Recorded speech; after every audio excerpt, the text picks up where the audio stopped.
What do we mean by a change in accounting policy? The term simply means that you are currently using an accounting principle that is different from the one you previously used. For example, last year you used FIFO method. This year you will be using weighted average method. Now, dahil nagkaroon ng change in accounting policy, the next question would be, how are you going to report the change in accounting policy? And that can be answered by identifying what is the reason for the change in accounting policy.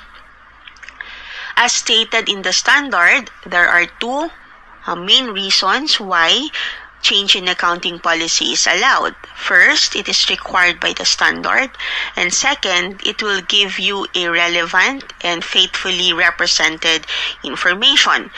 So, if the change in accounting policy is required by a standard or an interpretation, you're going to report it depende sa kung anumang transitional provisions ang nakalagay doon sa standard.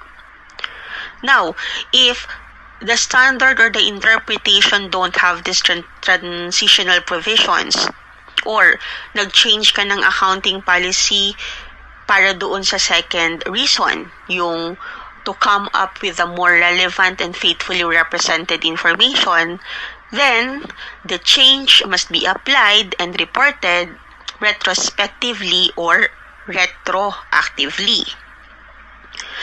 Now, ano po ba ang ibig sabihin ng retrospective application?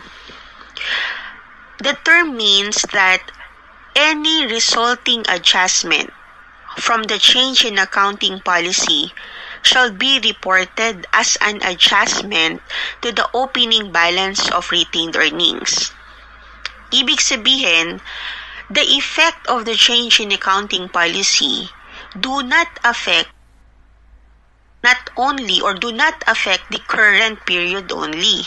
It also affects the previous years.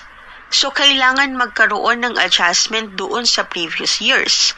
And since commonly the previous year's books are already closed, the adjustments will be reported as part of the adjustments in the opening balance of the retained earnings. Kailan natin nalalaman kung magkano yung amount na i-adjust? So, it will be determined as of the beginning of the year of change.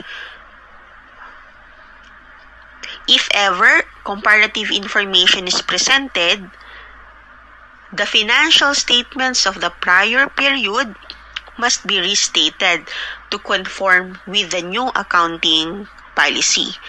Kailangan ng restatement to have a comparability so that the current year and the previous year is considered to be comparable because they are presented using the same accounting policy.